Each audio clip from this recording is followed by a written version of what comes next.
Buenas noches. Entonces, hoy día vamos a hacer el tema de semiología digestiva, ¿verdad? Entonces, la semiología digestiva, cabe recalcar que para nosotros, por ejemplo, hablar de propiamente de los pasos semiológicos de inspección, ¿no? Palpación, auscultación y percusión. Aquí en la parte de semiología digestiva, no se siguen los mismos pasos a diferencia de semiología respiratoria o cardiovascular. ¿Por qué? Porque la diferencia es que varía, ¿no? Primero vamos a hablar de inspección, luego vamos a hablar de auscultación, percusión y finalmente de palpación, ¿no? Generalmente este sistema pues se caracteriza de que el examen físico al paciente se va a realizar de una manera, no digamos, de una manera muy como se realizaba, por ejemplo, en respiratorio y en cardíaco y considerando cabeza y cuello. Entonces, también hay exámenes complementarios, ¿no? Como la endoscopía, qué sé yo, de repente estudios de imagen como la ecografía, la resonancia magnética, la tomografía computarizada, que nos van a aproximar eh, como ayuda, sobre todo a obtener un buen diagnóstico. Pero siempre es el examen clínico que vamos a revisarle a los pacientes, ¿no? Sobre todo los signos, los síntomas, para a través de ellos ya nosotros tener un origen de dónde se trata o de dónde se origina la enfermedad. ¿Ya? Entonces vamos a hablar de generalidades. Primero, como generalidades, vamos a encontrar, bueno, ese es el paciente, ¿no? Que se encuentra en una camilla. Por ejemplo, se va a encontrar en qué posición? En posición supina, ¿verdad? Posición supina o de cúbito supino, ¿no? En este caso vamos a ubicarlo. Siempre, bueno, colocarle, bueno, generalmente cubrirle el tórax con una bata. Lo que vamos a apreciar es que siempre tiene que estar la cabeza bajo una almohadilla, una almohada, eh, muslos flexionados, ¿verdad? Entonces, a través de ello, vamos a nosotros a reconocer, pues a través de la inspección, posteriormente, como ya lo decía, de la auscultación, viene la percusión y finalmente la palpación, ¿verdad? Entonces, el médico se ubica siempre al lado derecho del paciente, ¿ya? Entonces, el médico siempre se va a ubicar en el lado derecho del paciente para poder realizar todos los pasos a seguir. Entonces, bien teniendo en cuenta ello, vamos a seguir con la topografía abdominal, ¿no? Entonces, la tomografía abdominal, ¿qué nos dice? Mira, generalmente en el abdomen vamos a trazar, ¿no? Por ejemplo, si trazamos dos líneas, por ejemplo, una vertical y otra línea horizontal, ¿no? Vamos a tener cuatro cuadrantes, que es el cuadrante superior derecho, el cuadrante superior izquierdo, el cuadrante inferior derecho y el cuadrante inferior izquierdo. Entonces aquí encontramos o nos referimos previamente cuando trazamos solo dos líneas, ¿no? Entonces vamos a tener solo cuatro cuadrantes. Entonces, en dos líneas, una vertical y otra horizontal, obtenemos cuatro cuadrantes. Cuando trazamos dos líneas verticales y dos líneas horizontales, ya no tenemos cuatro cuadrantes, sino vamos a obtener nueve cuadrantes. Entonces, la primera línea horizontal, por ejemplo, va a tener en cuenta el límite inferior del borde costal. Y generalmente en la segunda línea horizontal comprende a través de las espinas ilíacas anterosuperiores. ¿Ya? Ahora, aquí vamos a encontrar a nueve cuadrantes. Entonces, nosotros le vamos a colocar nombres, ¿verdad? Entonces, ¿por qué dividimos a la región en nueve cuadrantes? Tres en el lado derecho, tres en el lado intermedio y tres en el lado izquierdo. ¿Ya? Entonces, ahí vamos a localizarlo. El número uno, ¿cómo se llama esta región? Es la región denominada epigastrio, ¿ya? Epigastrio, epigastrio. Entonces, por ejemplo, en un paciente que acude con pancreatitis aguda, generalmente el dolor cólico, ¿dónde se inicia? En el epigastrio, porque generalmente ahí es como que va a iniciar, porque también en las estructuras vecinas se va a encontrar el páncreas, ¿verdad? Entonces, aquí podemos decir que se denomina el epigastrio, es la zona del epigastrio. La segunda zona es la zona umbilical, ¿verdad? La zona umbilical que contiene las asas del intestino delgado, ¿verdad? Entonces, aquí podemos decir que es la zona umbilical. En el número 3 podemos decir que es la zona ya no del epigastrio, sino del hipogastrio, ¿no? Donde podemos detectar que a nivel de vejiga pueden presentarse globo vesical como un patrón obstructivo, que no hay un flujo urinario adecuado, o puede ser de repente por algún mioma uterino, en el caso de las mujeres, ¿no? Que estén presentando como masas suprapúbicas, ¿no? Entonces aquí es a nivel de hipogastrio. Entonces, epigastrio, zona umbilical, hipogastrio. Pero este epigastrio a sus lados va a contener lo que es el hipocondrio derecho, ¿cierto? ¿Quién se encuentra a nivel de hipocondrio derecho? Por ejemplo, el hígado, ¿no? Vemos acá, por ejemplo, un parte de un lóbulo del hígado, ¿no? Entonces, se encuentra a nivel del hipocondrio derecho, ¿no? Parte de hígado, y también a nivel del hipocondrio izquierdo, esta región vamos a encontrar el vaso, al vaso. Entonces, en todo examen físico que nosotros realicemos al paciente a nivel de topografía abdominal, siempre en el lado derecho, siempre se va a encontrar el hígado. Ya cuando vamos a hablar próximamente, vamos a explicar cómo se realiza la auscultación, la percusión y la palpación, sobre todo de esos órganos muy importantes como es el hígado y el vaso. Entonces, hipocondrio derecho se va a ubicar el hígado, hipocondrio izquierdo el vaso, ¿verdad? ¿Quién se encuentra a nivel al costado de la zona umbilical o de la región umbilical? ¿No? Porque esta es la zona umbilical. Se va a encontrar, ¿quién? Se va a encontrar el flanco derecho. El flanco derecho.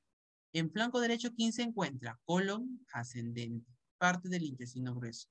Colon ascendente, ¿no? Entonces, en el flanco derecho se ubica colon ascendente. Para un poquito del asa delgada del intestino delgado, ¿no? Un poquito de asa, pero generalmente va a abarcar casi el colon ascendente, ¿no? Entonces, flanco derecho. Flanco izquierdo, ¿quién se ubica? Colon descendente, ¿verdad? Colon descendente, porque recordemos, por anatomía es colon ascendente, colon transverso, colon descendente, ¿verdad? Entonces, en el flanco izquierdo se ubica el colon descendente, ¿ya? Entonces, vamos a recordar. Entonces, ahora, ya en la zona del hipogastrio, vamos a determinar también dos zonas importantes que acompañan al hipogastrio, ¿verdad? Ese va a ser la fosa ilíaca derecha y la fosa ilíaca izquierda, ¿ya? La fosa ilíaca derecha y la fosa ilíaca izquierda. Entonces, nosotros vamos a determinar que a través de la fosa ilíaca derecha, por ejemplo, vemos claramente el ciego, ¿no? Por ejemplo, lo que es el apéndice secal, muchas personas con, por ejemplo, apendicitis aguda, que acuden con un dolor a la palpación, se le llama el signo del rebote, porque empieza la palpación, ¿no? Y palpamos a nivel de la fosa ilíaca derecha, vemos que hay un dolor, sobre todo característico como una hipersensibilidad, ¿no? Entonces vemos como hay un signo del rebote positivo. Generalmente se le conoce como el signo de Bambler, ¿no? De Bambler, un dolor de rebote en la palpación. Entonces vemos que es característico. Entonces, fosa ilíaca derecha, fosa ilíaca izquierda. Ahora aquí ubicamos a hipogastro. Entonces sí reconocemos y sobre todo las estructuras que se encuentran en cada región topográfica, vamos a nosotros saber determinar cuando el paciente dice, doctor, tengo un cólico a nivel de epigastrio, un dolor cólico a nivel de epigastrio. Entonces nosotros tenemos que ponernos a pensar, ¿no? Puede ser hígado, puede ser páncreas, ¿no? Entonces incluyendo también puede ser también estómago, porque también estómago se encuentra también a nivel de epigastrio. Entonces también todos esos aspectos tenemos que tener en cuenta. Y es que el examen físico nos va a ayudar mucho, sobre todo a describir si es que hay alguna patología que esté asociado a ello. Ahora, claro que el examen complementario o el estudio de imagen que vamos a solicitarle es claramente que va a haber un descarte de muchos órganos, ¿no? Porque sobre todo uno de ellos va a estar inflamado, detectado, con alguna patología o estructura o anomalía que esté afectando, ¿no? Entonces ahí a través ya del estudio de imagen nosotros confirmamos, decimos, ah, no, con firmeza, de repente es una pancreatitis aguda, con firmeza también, no nos olvidemos también de lo que es el cólico biliar, porque también tenemos la vesícula, entonces con firmeza diremos, ah, también es una vesícula, que se irradia el dolor a ambos hipocondrios, ah, ¿no? Entonces hay una característica. Entonces, si vemos, por ejemplo, un paciente con pancreatitis aguda que tiene un dolor iniciante en epigastrio, que este se irradia en espalda o en mi cinturón, generalmente, pues clarísimo es ya una pancreatitis aguda, ¿no? De todas maneras, a ver, hay que detectar también exámenes laboratoriales como milasa y lipasa y ya van a determinar, ¿cierto? Se encuentran elevadísimos, ya es muy sugestible. Ahora, es importante por ello recalcar sobre todo la topografía abdominal, por eso que me detuve para poder explicar uno por uno y a través de ello determinar, no determinar porque es importante. Ya, vamos a hacer un pequeño repaso, ¿te parece, Rosa? ¿Me comprendiste esta parte? Sí, el de los números, sí. Bien. Eso lo Ahora yo te estaba hago una estudiando. pregunta. A ver, Ya, eh, a ver, yo te digo un número. A ver, aquí, ¿qué zona se denomina? el hipocondrio izquierdo. Muy bien. Aquí, Ese es el umbilical. ajá. Ahora el número 8. Fosa ilíaca derecha, donde está el apéndice y el cielo. Ajá, perfecto. El 3. Ahí es el hipogastrio. Ahí está la vejiga. Ajá, perfecto. El 4. El hipocondrio derecho, donde está el hígado. Muy bien. El 6. El flanco derecho, donde está el colon ascendente. Y en el otro está el flanco descendente. La, Perfecto. ¿Y el colon, la 9? colon. El 9 es la fosa ilíaca izquierda.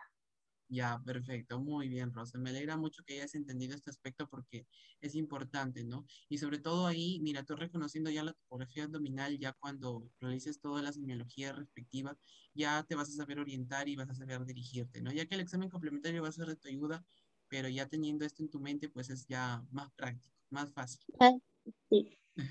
Me alegra mucho, Rosa. Perfecto, estás muy bien, te felicito. Bien, vamos a pasar ahora sí a la inspección. Ya, mira, en la inspección, ¿qué vamos a tener en cuenta aquí? Las características de la piel, ¿no? Ya repasábamos, por ejemplo, cuando hablábamos de propedéutica, que la piel tiene un aspecto muy importante, sobre todo en la inspección. Y es que, por ejemplo, vamos a mostrar imágenes cuando los pacientes pues acuden con alteraciones en piel, ¿no? De repente presencia de alguna equimosis, presencia de alguna qué sé yo, de repente alguna estría, ¿no? Entonces vamos a evidenciar qué patologías incluyen a ello. Entonces también pared abdominal se ve afectado también muchas veces por los aspectos, el aspecto característico de la piel. Por ejemplo, en un paciente con ascitis, pues se va a evidenciar, ¿no? Aspecto edematoso, qué sé yo, no es una piel de aspecto normal, sino está, ¿no? Diferente. ¿No? Entonces, es ahí donde nosotros tenemos que determinar qué es lo que está pasando, qué características tiene la piel. Ahora, los patrones de retorno venoso también nos van a indicar muchas patologías, ¿no? Entonces, por ejemplo, la distribución centrífuga, ya vamos a hablar acerca de ello, ¿no? Tenemos también, por ejemplo, la circulación colateral, de repente por causa de alguna obstrucción, entonces ahí ya vamos a estar tallando muy profundo de ello. Entonces, simetría y configuración del abdomen. ¿Cómo se encuentra el abdomen? Si es un abdomen globuloso, si es un abdomen en tabla, si es un abdomen con presencia, no sé, de repente con una tumoración o de repente una distensión a nivel inferior, a nivel superior. Entonces vamos viendo qué patologías también suelen alterar la configuración normal de abdomen. Movimiento superficial, la movilidad respiratoria propia del paciente, ¿no? Masas, la detección de las masas, si hay alguna neoplasia, sea benigna, sea maligna, vamos a determinarlo a través de la inspección, ¿no? Entonces, porque se va a evidenciar, de repente es una masa grande que vamos a decir, uy, no, entonces hay presencia de alguna neoplasia. Entonces, eso también es importante. Alguna hernia, ¿no? Como bien sabemos, esto ya lo vas a llevar en cirugía, cuando ya lleves cirugía. Las hernias pueden clasificarse según su localización, ¿no? Hay hernias epigástricas, mira, por ejemplo, hernias que se ubican a nivel de epigastrio. Hay hernias también umbilicales, ¿no? Hernias epigástricas umbilicales, las inguinales que también se encuentran a nivel de la ingle, ¿no? Entonces, hay hernias plurales también, plurales e inguinales.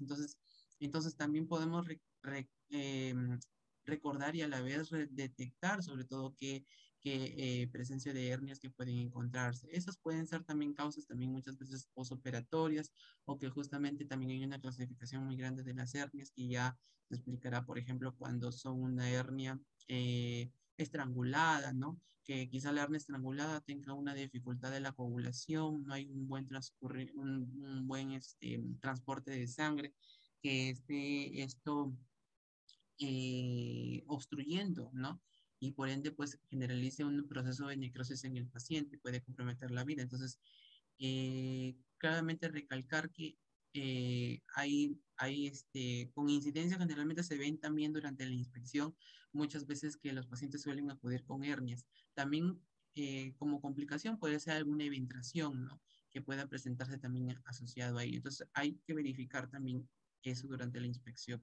La separación de los músculos, por ejemplo, tenemos que algunos pacientes atléticos o gimnastas que realizan mucho deporte, pues encontramos los rectos, pues en este caso los músculos rectos que se ubican a nivel de, ¿no? A nivel de, bueno, justamente acá hay una línea delimitada, ¿no? Los músculos rectos anteriores que se encuentran ahí, entonces va a haber una pequeña separación, por eso se le llama la separación de los músculos, ¿no? En este caso, los rectos anteriores va a haber una línea y una línea separatoria que genere como una diástasis. Pero esto muchas veces suele ser un proceso fisiológico debido al deporte que hacen y sobre todo, pues, ¿no? Porque queda delimitado por esta línea. Entonces, es una diástasis de los rectos, se le conocen que no le meten a ver una parte fisiológica, más que todo, pero de todas maneras se detecta, ¿no? Entonces, ahí en esos puntos, recalcando todo ello, vamos a desprender cada punto, sobre todo para hablar durante la inspección. Mira, vamos primero con las características de la piel, y ahí lo que te decía. Mira, este paciente es un paciente con diagnóstico de pancreatitis aguda, ¿ya? Entonces, vemos que vamos a recordar primero los signos y los síntomas. ¿Cómo puede acudir un paciente con una pancreatitis aguda? Hay un dolor a nivel de epigastrio. Este dolor es un dolor, ¿no? Intenso, brusco. Generalmente ese dolor suele irradiarse en hemicinturón, ¿no? Hacia espalda, como se le conoce, en hemicinturón. Además, ¿qué más caracteriza este dolor? Por ejemplo, si tú determinas exámenes de amilasa y lipasa, que son enzimas pancreáticas, se encuentran elevadas. Ahora, eh, vemos un estado avanzado, generalmente tiene una complicación muy grande, ¿no? Vemos esas regiones medias violáceas, ¿no? Rojo violáceas se denominan equimosis, ¿ya? Entonces, esta es una equimosis a nivel de la zona umbilical, ¿verdad? Zona umbilical. ¿Cómo se denomina? Tiene un nombre. Este signo o equimosis en zona umbilical generalmente reconocemos como la zona, ¿ya? Esta zona se denomina el signo de Cullen, ¿ya? Signo de Cullen en zona umbilical. En zona periumbilical, ya que vemos aquí a los flancos, por ejemplo, ¿no? Porque en una zona umbilical y en zona de flancos, también vemos equimosis. Entonces, esta es la zona o el signo de Gray-Turner. Si se irradia a los flancos esta equimosis, eh, se conoce como el signo de Gray-Turner, ¿no? Vemos una alteración en la coloración y en la alteración de la piel. Por ejemplo, acá vemos característico que es la equimosis, ¿verdad? Entonces, es un paciente con pancreatitis aguda. Y vemos también su piel, ¿no? Su piel no está a un color generalmente normal, no se ven como un color edematoso, algo edematizado, porque es un color casi amarillento lo que está presentando el paciente.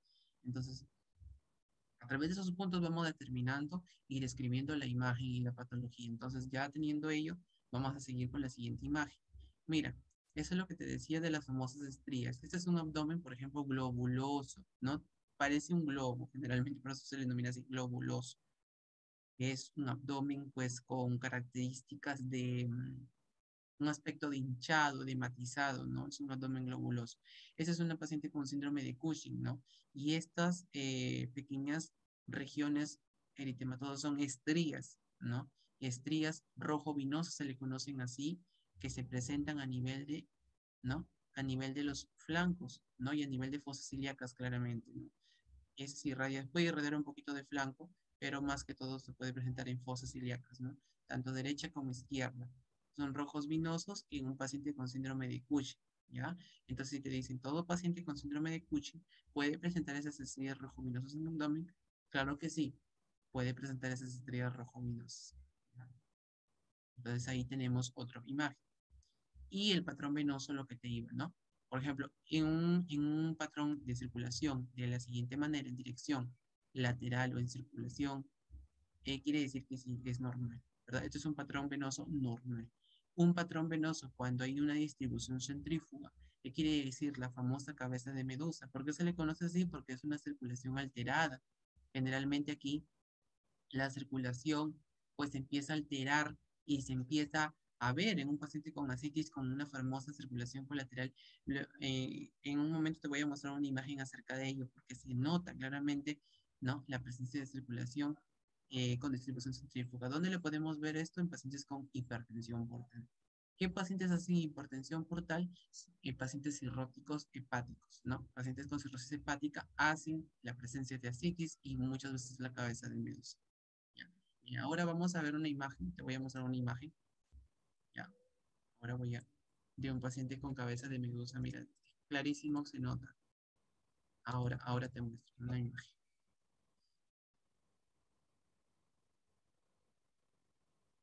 Ahora sí, vamos a hacer una imagen de cabeza de medusa de una hipertensión portal porque se nota, se nota. Y sobre todo que también suelen presentarse con ascitis incluida, ¿no? Y ahora te voy a mostrar una imagen para que veas más con claridad. Ahora sí, mira, a ver, vamos por aquí. Mira, mira algo así la cabeza de medusa, ¿no? Por eso que se le dice el signo de la cabeza de medusa, mira. Ahora sí, mira, mira, ve. Mira cómo se ve la circulación venosa. Una hipertensión portal, ¿no? ¿Qué es la hipertensión portal? Es cuando hay un aumento generalmente de la circulación venosa de toda la parte de lo que es porta, ¿verdad? Mira, ve. Y es asitis, ¿no? Asitis ¿no? Con enfermedad hepática, obviamente con presencia del signo de cabeza de medusa, así se le conoce. Entonces es muy importante recalcarlo y verlo, ¿no? Entonces vamos a retornar. ¿Deseas hacer alguna pregunta, Rosa? ¿No? No, sí logré ver la imagen, pero voy a estar entrando y saliendo. Es que la conexión es horrible, de verdad, Ah, ya, disculpe. pero lograste ver la imagen. Siempre sale. ¿Cómo? ¿Lograste ver la imagen? Sí, sí, sí logré ver la imagen. Ah, ya, perfecto. Entonces, no, sí, es que no te entiendo también porque a veces la conexión falla y es un poco incómodo, ¿no? No te preocupes. Sí, estaba pensando viajar antes de que empiecen las clases, pero como no hay fecha, todavía no viajo. Por eso estaba. Claro, genial, claro, para que puedas ya estar también ahí pendiente de tus clases también, eso sí. Sí, Pero aún no hay horarios, la verdad que aún no hay horarios y eso también es incómodo porque incluso yo también me sé, ¿qué te digo? Administrar mis actividades, ¿no? Ver qué fecha o qué día puedo, porque sobre todo también me tengo que apoyar en casa, tengo que estar ahí pendiente, entonces tengo que estar viendo todavía en qué horario o qué fecha puedo, ¿no? Poder, claro. ujú. Entonces es un poco a veces incómodo, pero bueno, ya hay que esperar hasta el jueves. Igual tú también, ¿no? Para que puedas también viajar, adecuarte también a tus tiempos. Bien, entonces, mira, te sigo explicando. Entonces, esta es la distribución centrífuga. Ya. Distribución centrífuga, paciente con hipertensión portal, en donde lo veíamos en cirrosis hepática, ¿verdad? Ya te enseñé una imagen claramente cómo es la circulación venosa que tú lo notas, ¿no? Se nota claramente cómo empieza la circulación venosa a nivel de abdomen que acompaña también la ascitis. Ojo que hay ascitis y cabeza de medusa, o sea, son dos signos importantes, ¿no? Que el paciente con cirrosis suele presentar. Ahora, mira, en estos pacientes con presencia de obstrucción de la vena cava inferior en este caso, ¿no?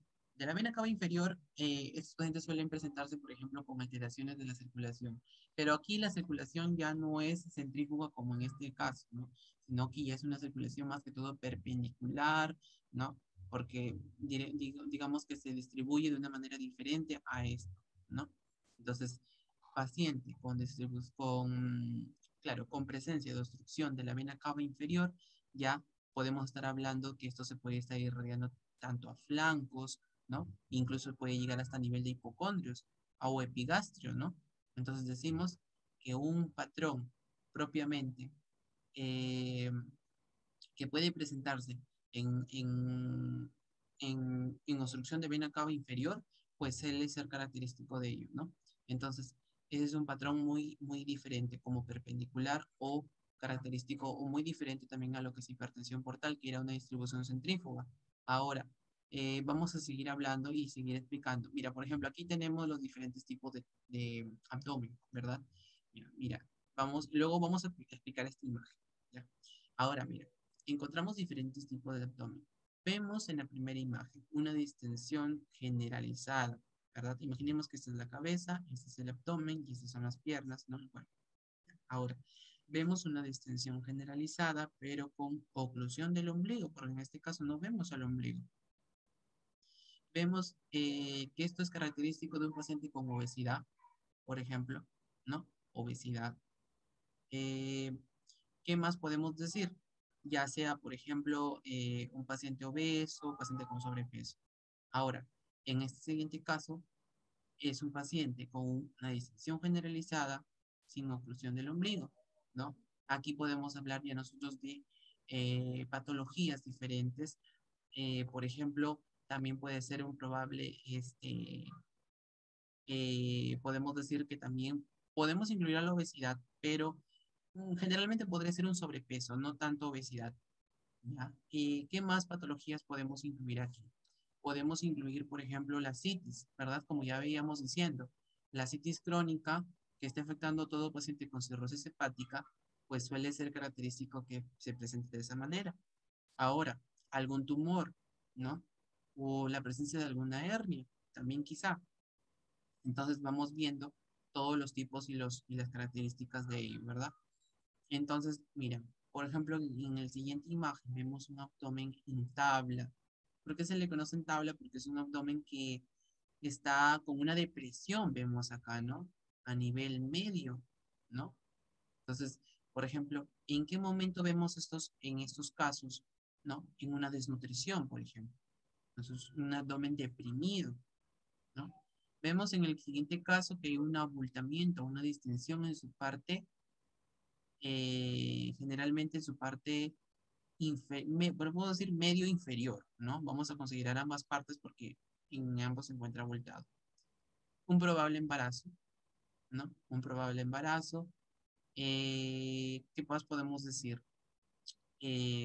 Bueno, alguna otra patología que también se encuentra asociado, también podemos decir que pueden generar una distinción generalizada, bueno, no generalizada, sino media desde la parte media hasta inferior, ¿verdad? Ahora, en el siguiente abdomen vamos a encontrar solamente la distinción. Disculpe, en la de podría ser también a causa de un meteorismo intestinal Ya, o claro, no. pero el meteorismo intestinal, claro, sí, que puede hacer más que todo, podríamos ubicarlo aquí o también podríamos ubicarlo, pero dependiendo sobre todo mucho de la Ujú. afectación, también sobre todo meteorismo intestinal también podría ser porque generalmente también las asas intestinales se van a encontrar, ¿no? A nivel de zona umbilical y que la distensión, puede ser que este meteorismo haga una distensión generalizada, también puede ocurrir, ¿no? De repente que debido a la obstrucción intestinal pues haya presencia de gases y todo ello, entonces también puede ser una distensión generalizada. Podemos englobarlo aquí y aquí.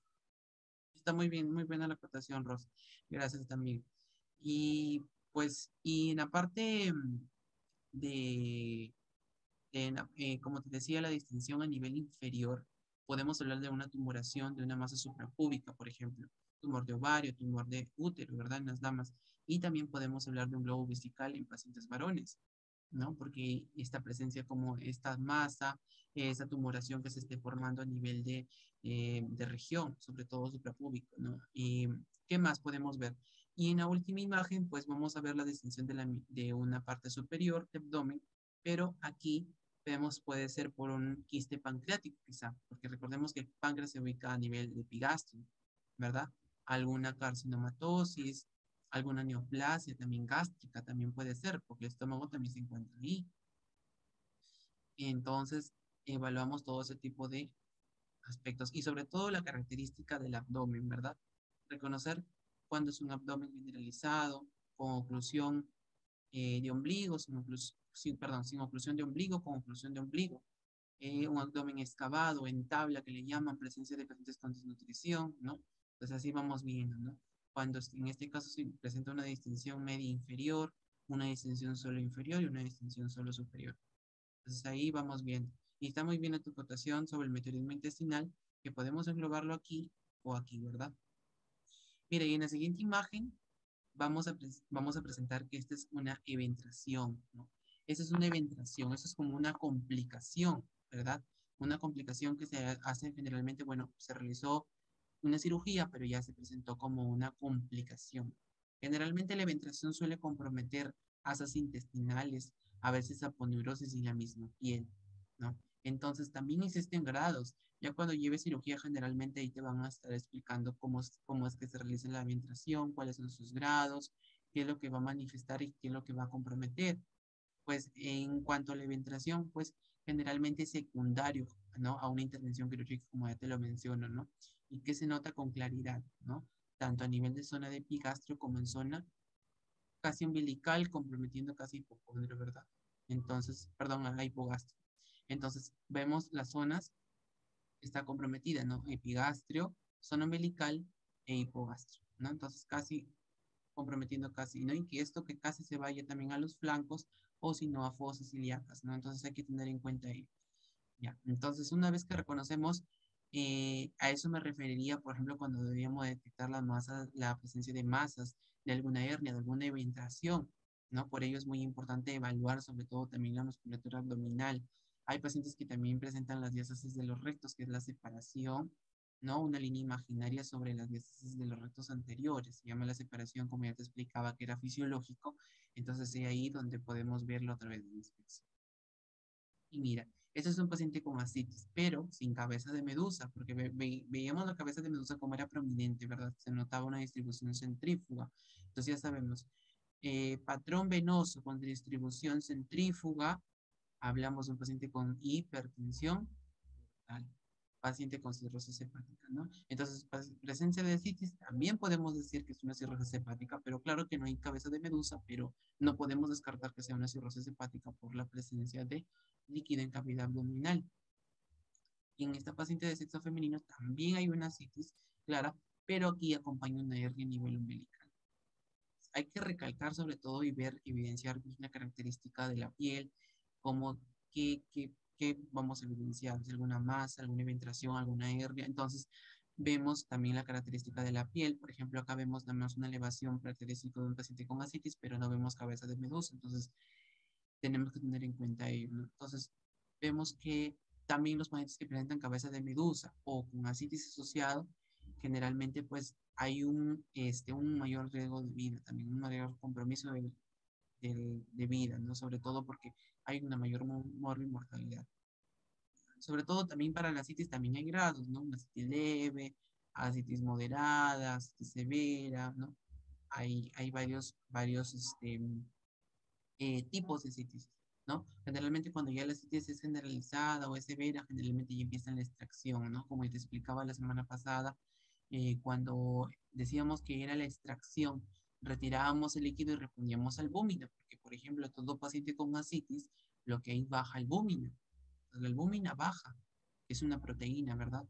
Entonces, baja albúmina, entonces nosotros tenemos que hacer, retirar el líquido y era albúmina. Siempre nos decía una gastroenteróloga que nos enseñaba, la doctora Susana, nos decía, ¿no? Que debemos retirar el ascitis, el líquido de cavidad abdominal, pero repongan la albúmina porque si no se nos va el paciente, entonces eso no podemos olvidarnos nunca. Retirar ascitis a través de la paracentesis que se coloca una aguja, ¿no? Y empezamos a retirar a través de los frascos, hasta veces por litro generalmente, y vamos a reponer albúmina. ¿Ya? Entonces, teniendo en cuenta ello, vamos a proseguir. Ahora, la auscultación, ¿verdad? Es una parte muy importante. ¿Por qué? Porque a través de la auscultación vamos a colocar la membrana del estetoscopio sobre la cavidad abdominal, pero siempre de manera simétrica, ¿verdad? Siempre de manera ordenada, ¿no? Recordando sobre todo las zonas topográficas. A nivel de epigastrio, zona umbilical, hipogastrio, ¿verdad? De epigastrio podemos encontrar hipocondrio derecho, hipocondrio izquierdo. En zona umbilical, ¿qué encontramos? Encontramos flanco derecho, flanco izquierdo. y a nivel de hipogástrico encontramos fosa ilíaca derecha y fosa ilíaca izquierda. Entonces esos 9 cuadrantes no olvidarlos, ¿ya? No olvidarlos. Entonces, recalcarlo siempre. Ahora, los ruidos hidroaéreos, ¿cómo son estos ruidos hidroaéreos? Son de tonalidad suave, son continuos. Ojo que en frecuencia van a oscilar de 5 a 30 por minuto. Ya no te olvides. ¿Cuál es la frecuencia de los ruidos hidroaéreos habitual? Es de 5 a 30 por minuto. O hasta podemos considerar de 5 a 35, en lo muy probable. Pero menos de 30 no. De 5 a 30 por minuto. Si encontramos de 5 de 10, generalmente están disminuidos o algo está pasando, ¿no? De repente presencia de algún hilio que esté afectando al paciente. Entonces, ya generalmente se están encontrando, por ejemplo, si yo digo que un paciente tiene un ruido hidroaéreo con frecuencia de 5 a 10, entonces quiere decir que hay disminución de estos ruidos o es muy probable con presencia de alguna ausencia de estos ruidos hidroaéreos. Entonces, ahora, los soplos abdominales son característicos, recalcarlos porque a través de los soplos abdominales vamos a detectar, por ejemplo, si encontramos a nivel de aorta, por ejemplo, un soplo en arteria aorta, ¿no? En aorta abdominal que se puede ubicar más o menos por su continuación, ¿no? Ya que la aorta pues se está dividiendo, ¿no? Si se encuentra a nivel de tórax, la aorta a nivel, se denomina torácico, la aorta abdominal. Entonces, en la aorta abdominal podemos encontrar un soplo, ¿verdad? Entonces nosotros decimos, ¿presencia de qué? De un aneurisma. Soplo en aorta abdominal nos da indicio que puede ser una probable aneurisma. Soplo a nivel de la arteria renal. Ya, un soplo en arteria renal nos va a indicar la presencia de estenosis. ¿Ya? De estenosis. ¿Qué más? A ver, un soplo. ¿Ya? En arteria. A ver, un soplo en arteria. Ya. Podemos decir un soplo a nivel de la arteria mesentérica.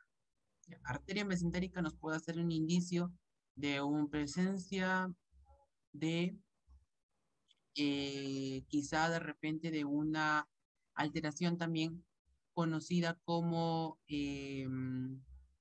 quizá también una probable estenosis o también eh, relacionado también porque en cuanto a la arteria renal, en ese soplo que encontrábamos aquí, pues podemos evidenciar que puede ser por una hipertensión renovascular. Ahora es importante, ¿no? Hablar de los soplos abdominales, pero no te olvides, ¿no? Soplos abdominal en aorta, nos da indicio de un aneurisma. No te olvides, puede ser la pregunta que venga también ahí en el examen. Ya, entonces, ruidos hidroaéreos, estos ruidos son continuos, son suaves. Estos ruidos oscilan en frecuencia de 5 a 30 por minuto o 35. De 5 a 30 o 35. Hay literaturas que dicen de 5 a 30, otras literaturas vas a encontrar que pueden decir de 5 a 35, pero menos de 35, menos de 30, no es lo correcto. Si está menos de 30, podemos decir que estén disminuidos, ¿no? Obviamente que si no ocultamos pues ningún ruido hidroaéreo porque hay ausencia y esto puede ser causa de un hilio paralítico, ¿verdad? Y ausencia de ruidos hidroaéreos. Entonces, cabe recalcar, ¿cuál es la frecuencia de los ruidos hidroaéreos? Que estos van de 5 a 30 o 35 por minuto. Menos de 30, no. Menos de 5 tampoco. Entonces, tampoco más de 30 y más de 35, porque ojo que también podemos ver también aumentos de estos ruidos hidroaéreos. Entonces, recalcar eso siempre. Entonces, ellos también recalcar que los ruidos hidroaéreos no acompañan al dolor, ¿ya? No acompañan al dolor. Ellos suelen estar presentes también incluso en cada uno de nosotros, ¿no? Sobre todo pueden estar incluso hasta 6 horas después de comidas, qué sé yo, pero pasado ese tiempo ya no pueden estar presentes porque, bueno, eso indica que también es algo patológico o algo está pasando. Por ejemplo, en gastroenteritis aguda, en un paciente con gastroenteritis aguda generalmente puede tener un cólico intestinal, un cólico fuerte. Entonces, suelen haber estos ruidos hidroaéreos, pero ya incrementados, ¿no? Incrementados, están con más intensidad, más fuertes, se escuchan claramente. Entonces, ya vemos que están incrementados. Ahora, ya hemos hablado de los soplos, vamos ahora a los frotes. Los frotes generalmente suelen verse, eh, generalmente, por ejemplo, entre hígado vaso por una periviceritis. Ahora, esto quiere decir que puede manifestar un probable infarto hepático esplénico, un infarto a nivel de hígado o a nivel de vaso, ¿no? Si nos referimos a nivel esplénico. Este frote puede darse, como te comento, a nivel por causa de una periviceritis. Y el murmullo venoso, pues, en hipertensión portal, ¿no? Yo te explicaba cómo era la hipertensión portal, cómo era su distribución centrífuga, ¿verdad? Entonces, la distribución era centrífuga, vemos la famosa cabeza de medusa. Entonces, en esos pacientes suelen presentarse, muy probable, el murmullo venoso por la repermeabilidad de esa misma vena, ¿verdad? Entonces ahí se escucha y se puede apreciar también el murmullo venoso. Bueno, hay algún punto más que recalcar aquí que el soplo, específicamente también podemos encontrar un soplo en superficie hepática, por ejemplo, si nos referimos a un hemangioma o una neoplasia hepática como un hepatoma, entonces ahí podemos determinar también un soplo en superficie hepática y podemos decir, ah, bueno, esto es signo de un hemangioma a nivel de hígado. Entonces en hígado también podemos encontrar soplos, ¿no? Abdominales. Ya sabemos, soplo en superficie hepática nos hace pensar en un hemangioma o en un hepatoma, ¿verdad? Alguna neoplasia que esté afectando a hígado. Entonces ya sabemos, repaso y resumen de todo lo que hemos hablado. Ruidos hidroaéreos son suaves y continuos. Estos oscilan de frecuencia de 5 a 35 por minuto o 30. Menos de 30 no, más de 30 tampoco. Menos de 5 menos y más y menos y obviamente pues tampoco porque menos de 5 significa que están disminuidos, ¿no? Mayor a 30, 35 que significa que están aumentados. ¿Cuál es su frecuencia? De 5 a 30. Si veo a un paciente que tiene de 5 a 10 por minuto, quiere decir que están disminuidos los ruidos horarios. No es normal escuchar a un paciente que tenga de 5 a 10. De 5 a 30, sí. Entonces, ahora, soplos abdominales, ya decíamos, soplo en aorta, vemos que es presencia de una aneurisma. Soplo en la arteria renal, vemos que es presencia de estenosis, ¿ya? Soplo en superficie hepática, característico de un hemangioma o de un hepatoma, ¿no? Presencia de una neoplasia en hígado. El frote, por ejemplo, en vaso o en hígado, que puede verse en una periviceritis, característico de un infarto esplénico o hepático. Y el murmullo venoso en todo paciente con hipertensión portal, ¿ya? Ahora, bien dicho esto, ya vamos a pasar a la siguiente. ¿Ya? En la percusión. En la perfusión, pues generalmente, como bien lo manifiesta acá en esta imagen, pues se realiza siempre de forma ordenada o de forma radiada. ¿Por qué? Claro está que, por ejemplo, empezamos de arriba hacia abajo, ¿verdad? Iniciamos en la parte, por ejemplo, epigastrio o hipocondrios, ¿verdad? Iniciamos de arriba hacia abajo, hacia el hipogastrio y terminamos en las fosas ilíacas. Desde el apéndice sifoides hacia el hipogastrio, ¿ves? Acá tenemos el esternón, imaginemos, ¿no? Apéndice sifoides, generalmente de epigastrio, ¿no? Hacia ambos hipocondrios y llegamos hasta el hipogastrio de forma ordenada. Ahora, delimitamos órganos macizos. ¿Por qué es importante delimitar órganos macizos? Nos referimos generalmente más que todo a hígado y a vaso, como justo te lo recalcaba al inicio. ¿Por qué es importante hablar de hígado y de vaso? ¿Por qué? Porque nosotros a través de determinando el hígado y vaso, vamos a precisar que en estos órganos, ¿qué se evidencia? Presencia de matidez, ¿no? Recalcábamos que la presencia de la matidez, y como hablábamos en anteriores clases, la matidez es un sonido como, por ejemplo, si uno palpara el hueso, ¿no? Como si percutiera el hueso. Es un sonido sordo. Entonces, vemos que evaluamos dónde se encuentra el hígado, a nivel del borde costal derecho, vaso, borde costal izquierdo. Órgano macizo, hígado y vaso. Vemos que hay presencia de matidez, ¿qué quiere decir? Que es normal, ¿verdad? No hay alteración, ¿por qué? Porque es característico encontrar en todos los pacientes específicamente, si palpamos y si percutimos hígado y vaso, encontramos matidez.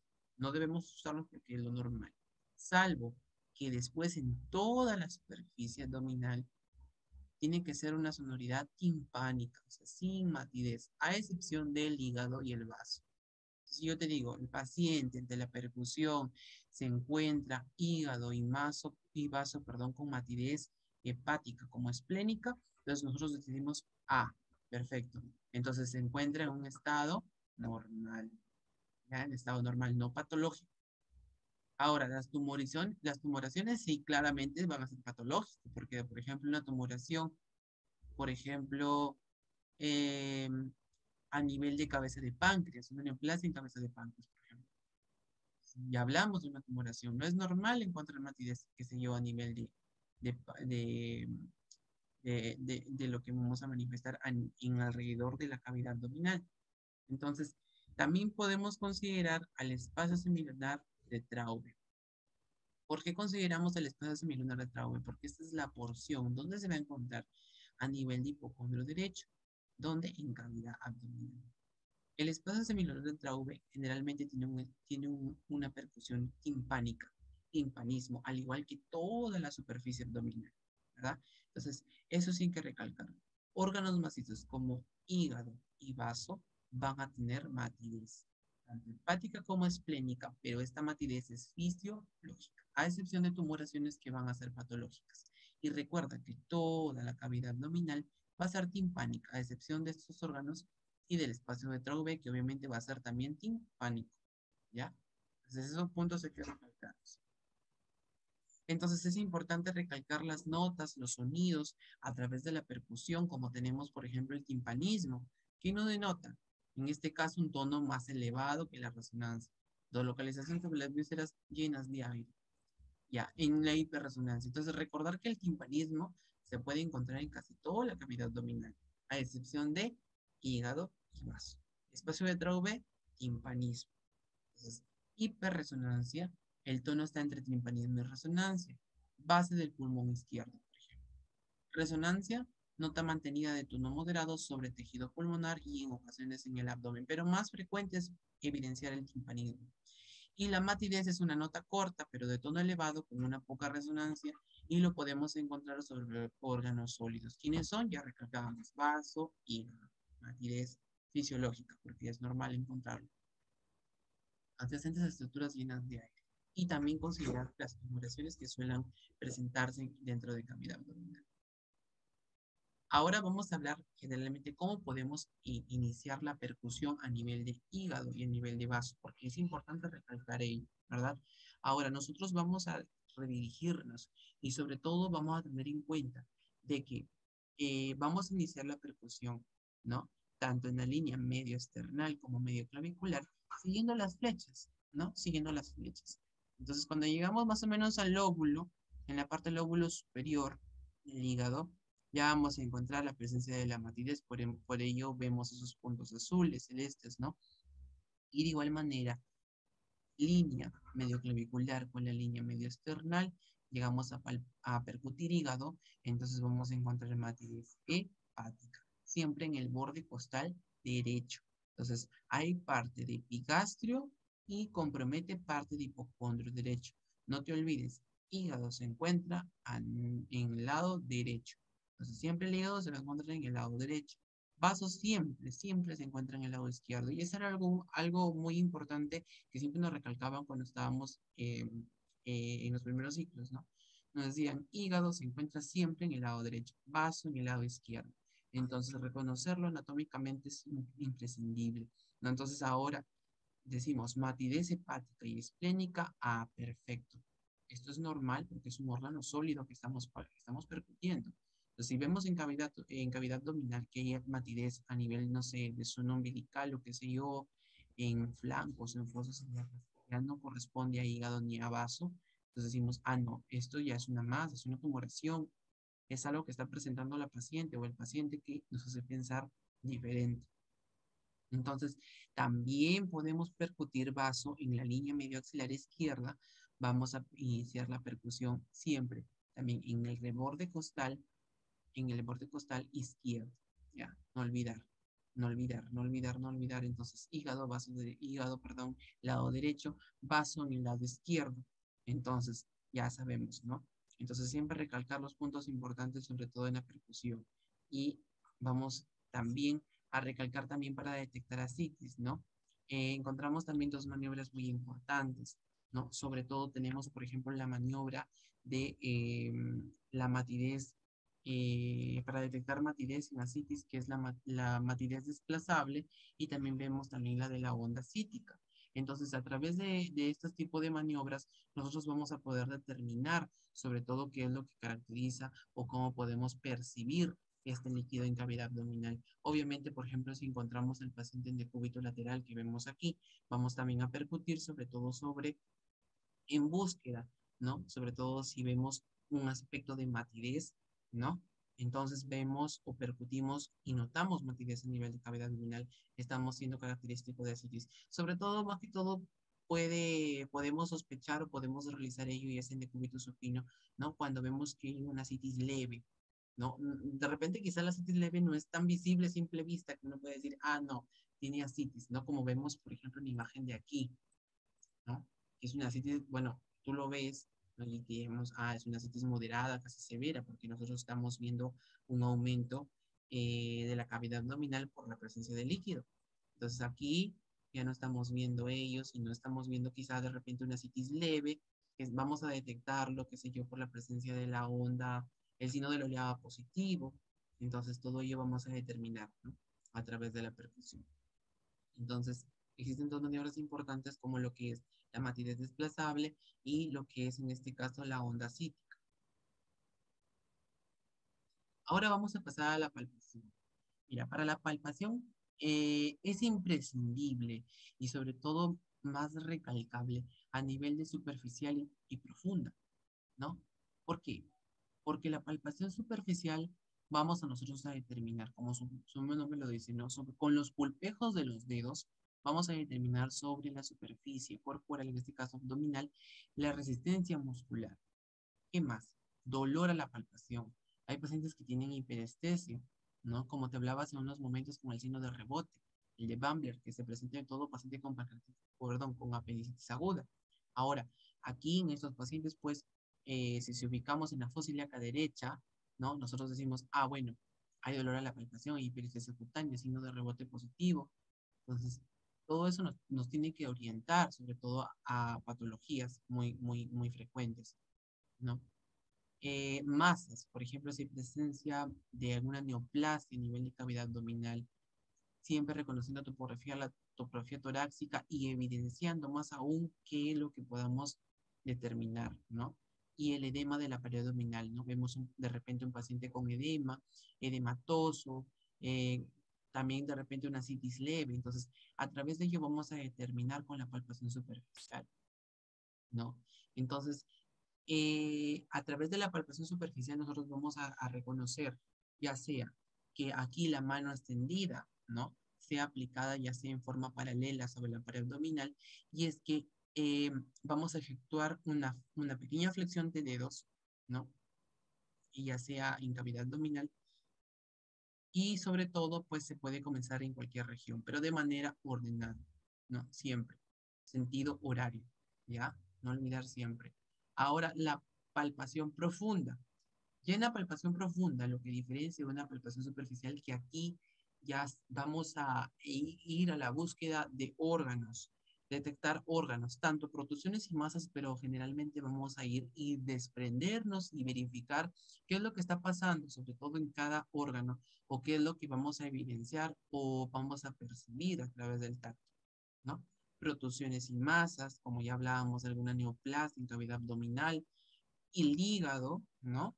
La vesícula biliar, el vaso, el riñón derecho e izquierdo, que también es un órgano retroperitoneal, y la pulsación aórtica. Recordemos que la aorta abdominal, la aorta tiene un recorrido muy grande, entonces la aorta abdominal también es importante recalcarlo dentro de la palpación profunda. En unos breves momentos vamos a iniciar y vamos a detallar cómo se inicia, sobre todo cómo es el paso de cada palpación de los órganos que generalmente toman por relevancia mencionarlos, ¿no? Vamos a empezar primeramente por el hígado.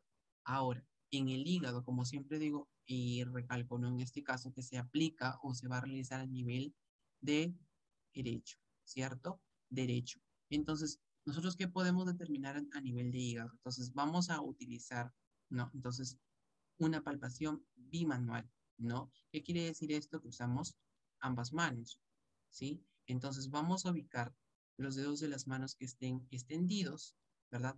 Generalmente también de la mano, por ejemplo, a nivel derecho, ¿no? Entonces, las puntas de los dedos van a ir a nivel de la línea medioclavicular derecha. Obviamente, esto va a estar debajo del nivel de la matriz hepática, ¿no? Entonces, generalmente donde vamos a palpar generalmente va a ser el borde hepático, por así considerarlo. Entonces, vamos a ir y generalmente puede ser reconociendo una vez, sobre todo lo que es el hígado a través de la palpación, vamos a determinar también sus bordes, ¿no? Y todo ello que vamos a explicar en la siguiente diapositiva. Eso también puede ser un método alternativo, pero eh, sobre todo con los dedos paralelos al reborde costal, ¿no? La diferencia que este está dirigido sobre la línea medioclavicular derecha, ¿no? Y esto también es un método también aceptable durante la palpación, ¿no? Pero también es importante recalcar. ¿Qué vamos a evidenciar aquí? Cuando palpamos el borde hepático a nivel derecho, vamos a recordar su simetría, su superficie, cómo es lisa, irregular, su consistencia, qué carácter tiene, si hay hipersensibilidad de repente a la palpación, de repente el paciente va a presentar dolor al momento que se va a palpar hígado. Entonces, consistencia, ya sea blanda, ¿no? O dura. Entonces, a través de ello vamos a poder nosotros determinar muchas características que nos va a brindar, sobre todo al momento de palpar el borde hepático, ¿sí? Entonces, y aquí, por ejemplo, lo que es la palpación del vaso, ¿no? El vaso se ubica siempre generalmente en el lado izquierdo, ¿ya? Lado izquierdo. Entonces, vaso, lado izquierdo. Hígado, lado derecho. Entonces, aquí vamos a ejercer presión con la mano izquierda previamente en el ángulo costovertebral, ¿verdad? Izquierdo, previamente izquierdo. Entonces, ángulo costovertebral izquierdo del paciente, ¿ya? Vamos a utilizar generalmente palpando el vaso también con la mano derecha, ¿no? Por debajo del borde costal izquierdo. Entonces, ya sabemos, mano izquierda apretamos, en este caso ejercemos presión sobre el ángulo costovertebral, y con la mano derecha vamos a palpar el vaso debajo del borde costal izquierdo. Entonces, de igual manera, este es un paciente con decúbito lateral, pero vamos a generalmente, pues, dirigir, ¿no? Hacia adentro, la mano, en este caso la mano izquierda, en el ángulo costovertebral con la ayuda de la mano derecha para detectar posiblemente el vaso a nivel debajo del borde costal izquierdo. Ahora, es importante recalcar que el vaso se encuentra a nivel izquierdo, el hígado a nivel derecho, y entonces a través de ello vamos a poder determinar las características, ¿no? De una probable hepatomegalia, por ejemplo. ¿Qué es hepatomegalia? Cuando hay un agrandamiento importante del hígado, ¿no? No tiene los límites claros. Es una hepatomegalia, es un agrandamiento generalmente que pueda presentarse con frecuencia en los pacientes. Una esplenomegalia también es un agrandamiento del vaso, entonces hay causas también de muchas etiologías importantes que suelen presentarse alteraciones en esta forma. Entonces, una hepatomegalia, ¿no? Alguna hepatopatía, una hepatitis vírica, que estoy inflamado el hígado, ¿no? Sobre todo el hígado, y que esto sea evidente, sobre todo en los pacientes, de repente algún cáncer hepatocelular. Entonces, hay que evidenciar muchas características. Entonces, ¿qué nos puede dar una esplenomegalia? Un aumento característico del vaso. No es la misma característica, no es la misma forma. Por ejemplo, un linfoma, ¿no? Alguna leucemia, una anemia hemolítica.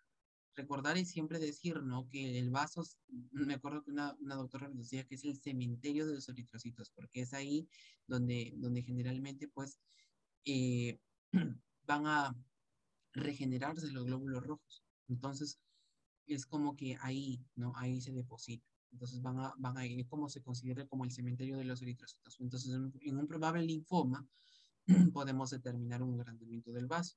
Entonces, en una anemia hemolítica, también el agrandamiento del vaso. En muchas otras patologías, ¿no? La verdad que cabe recalcar que El vaso también es un órgano muy importante, al igual que el hígado. Por eso hacemos mención hoy en cómo se realiza la palpación. Entonces también es importante hablar de riñones, ¿no? Entonces los riñones son órganos en este caso retroperitoneales, ¿no? Retro significa detrás, ¿verdad? Entonces estos órganos pues suelen ser muy importantes sobre todo para detectarlos también a nivel digestivo porque es importante mencionarlo. Hacemos también características lo que es la maniobra de Guyon, que también es la famosa maniobra para palpar riñones, ¿no? Ejercemos presión, ¿no? A través de lo que es generalmente fosa ilíaca izquierda, o en este caso que va a ser izquierda, ¿no? Generalmente en el ángulo, también siguiendo el ángulo costo-vertebral, ¿verdad? Y con la siguiente mano va a ejercerse como una pequeña elevación para poder percibir a nivel el riñón, sobre todo con precisión, ¿verdad? Ahora,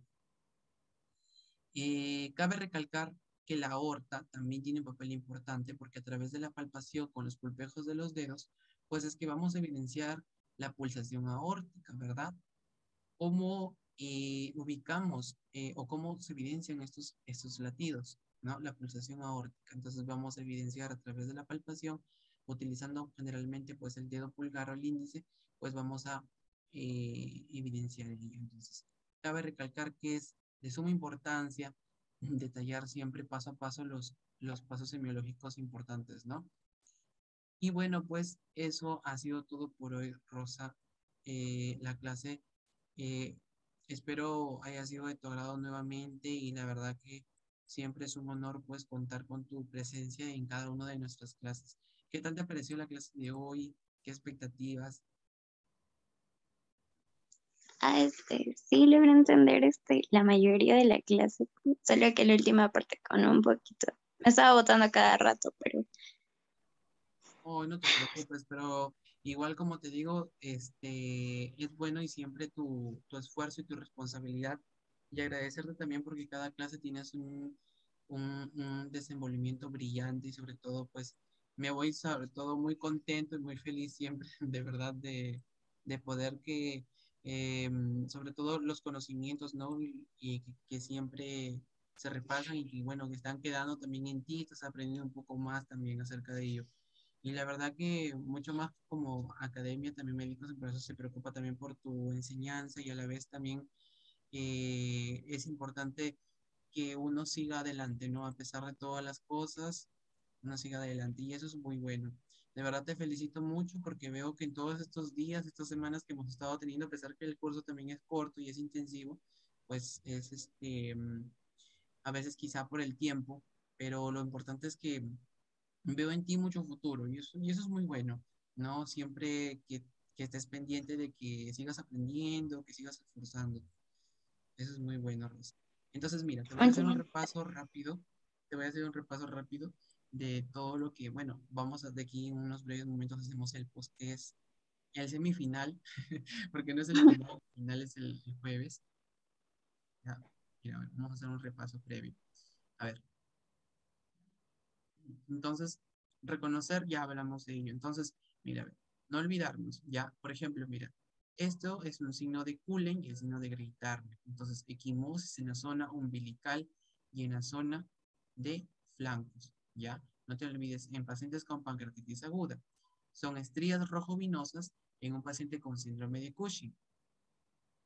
Los patrones, ya sabes, distribución centrífuga, paciente con hipertensión portal, no lo pienses más. ¿Ya? Entonces, esta circulación que se presenta de manera perpendicular, podemos verlo en obstrucción de la vena cava inferior. ¿Ya? Entonces, vemos los tipos de abdomen, como ya hablábamos, presencia de una eventración postquirúrgica en un paciente. Entonces, ya ascitis, ¿verdad? Ascitis con una hernia umbilical, entonces, ya sabes, la frecuencia de los ruidos hidroaéreos van a ser de 5 a 30 o a 35 por minuto, ¿ya? No menos de 30, no más de 30, no menos de 5 tampoco. Entonces, de 5 a 30, si viene de un paciente con 5 a 10 ruidos hidroaéreos, están disminuidos y no es lo correcto, ¿ya? No es lo correcto. Entonces, soplos abdominales, un soplo en la aorta, nos da presencia de un aneurisma, ¿ya? De un aneurisma. Y los frotes, pues ya te decía, como una probable perivisceritis, también el murmullo venoso y la hipertensión portal. Entonces, siempre recordar, órgano macizo, ya sea hígado o vaso, suele presentarse matidez, ¿ya? Hígado o vaso, presencia de matidez, ¿ya? El resto de superficie abdominal es, en este caso, tímpano, contando también el espacio semilunar retroV, ¿ya? No te olvides. Presencia de matidez esplénica o hepática, como te pueda venir en hígado o vaso, es normal, ¿ya? Es lógico. Bueno, ya hemos hablado acerca de la palpación, también de las maniobras para detectar ascitis. La palpación cuando es superficial, no ejercemos mucha presión, solamente a nivel de cavidad, pero solamente con una ligera presión. ¿Ya? La profunda sí, obviamente ejercemos presión, detectamos órganos. ¿Ya? Recuerda que una de las diferencias muy claras es que en superficial solo vas a detectar si hay hiperestesia cutánea, dolor a la palpación, masas, pero ya en la profunda ya vamos a detectar órganos, ¿ya?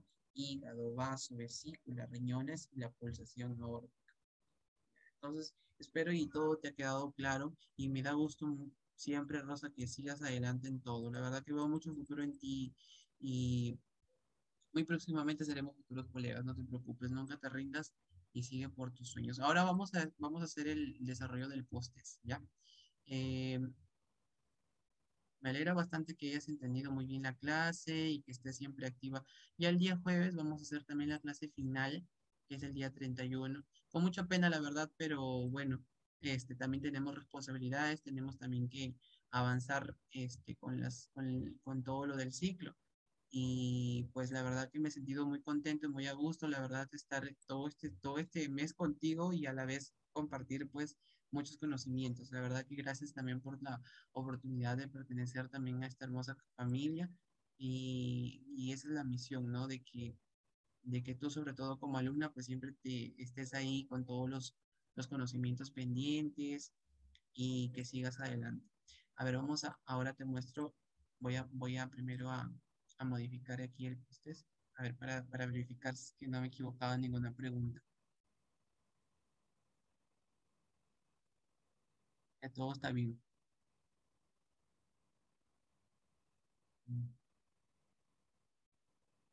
Sí, todo está bien. Ya sabes, a todos los puntos claves están ahí, o sea, está para un 5 de 5 nuevamente. Recuerda que en tu primer post test creo que tuviste algo de 4 de 5 que fue en el examen físico.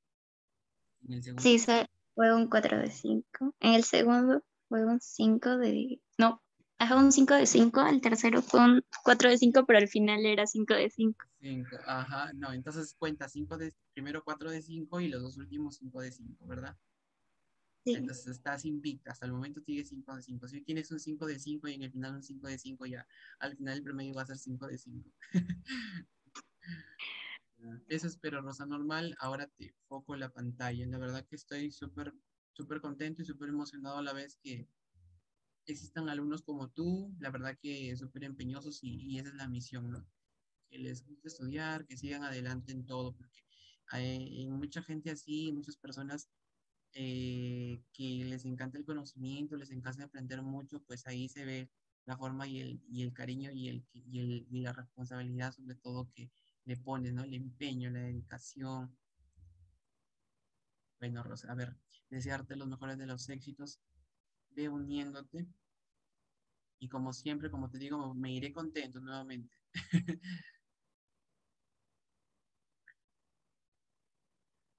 Esperamos unos minutos para que te unas.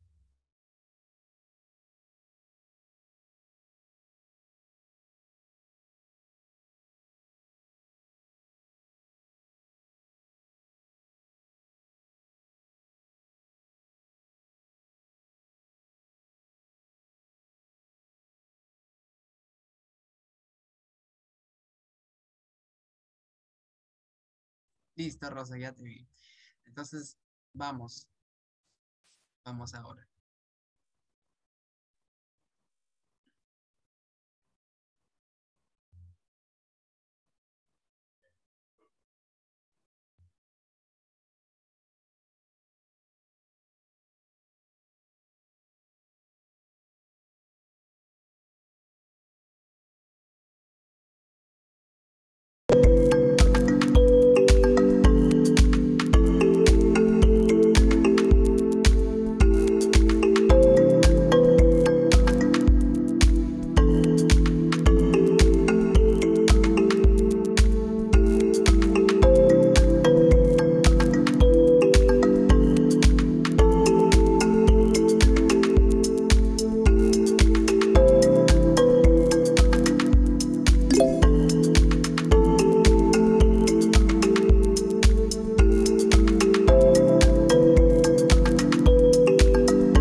hidroaéreos.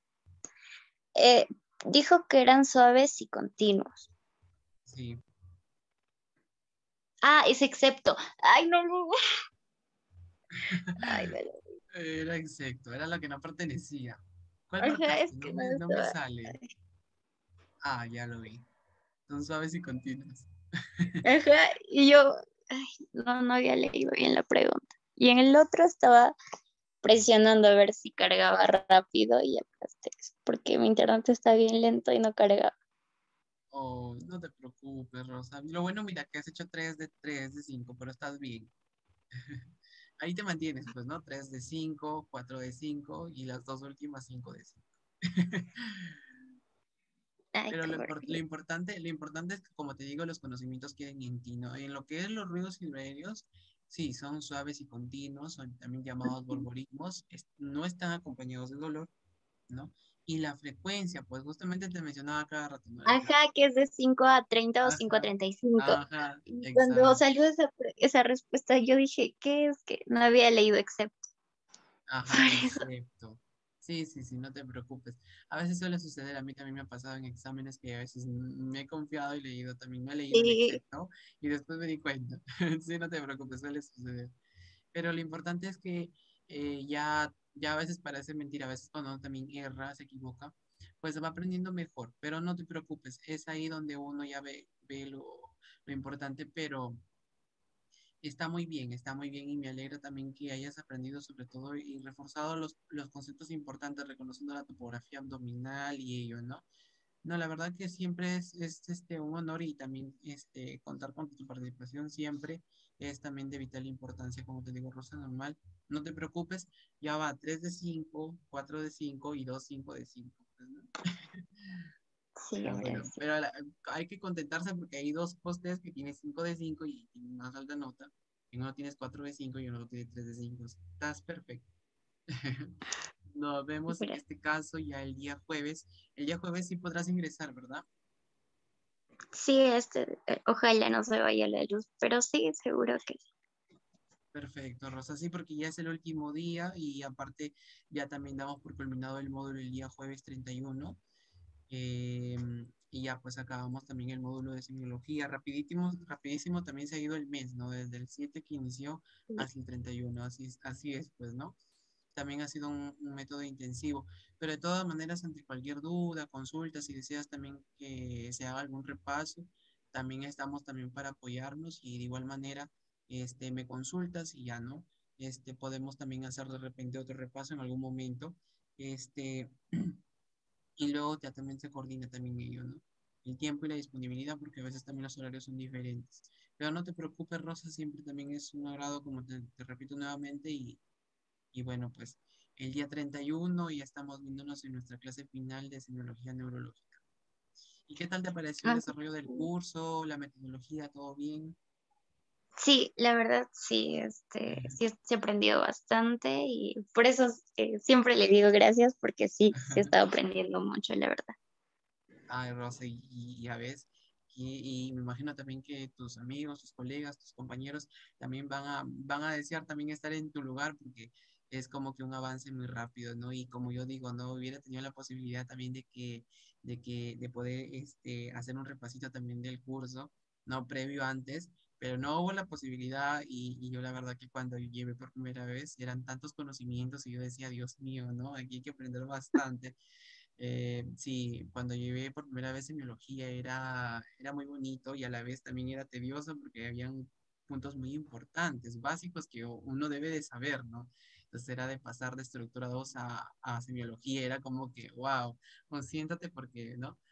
Es muy, muy, muy interesante, muy importante, pero a la vez es muy bonito, la verdad que sí. Sí, Y sabes está que ha muy sido bien y bonito. agradecerte por tus palabras, pero siempre es bueno, ¿no? Y seguir adelante en todo. He regresado a la docencia después de mucho tiempo, como te comentaba, desde el 2019, creo que ya no he estado enseñando en un colegio, pero bueno, y es la primera vez también que me dirijo también a estudiantes, ¿no? De medicina, a ti. em, y para qué también me sentí súper bien, ¿no? La primera vez, el primer momento que hicimos la primera clase, Y fue también un poco como que, ¿no? Regresar de mucho tiempo y poder también compartir muchos conocimientos. La verdad, muchas gracias, Rosa, también por tu comprensión y por también estar ahí al pendiente también. Y gracias también por tus palabras. Gracias también. De igual manera, entonces, Rosa, nos vemos el día 31 jueves 31 a las 8 de la noche. Si tú deseas y puedes de repente, no sé si deseas que se haga de repente más antes la clase o está bien a ese horario, normal, me avisas, con tiempo y normal, pues, ¿no? Pero ya la idea es estar preparados también para el 31 y es la última clase. La semiología neurológica también es no tan extensa, pero sí es importante porque vamos a hacer un repaso también de los pares craneales y todo ello. Ya, está bien. Yo le aviso cualquier cosa entonces. Ya, listo, Rosa. Entonces, no te preocupes, cuídate mucho, ten buenas noches y nos estamos viendo el día jueves. Hasta luego. Hasta luego. Chao, Rosa, cuídate.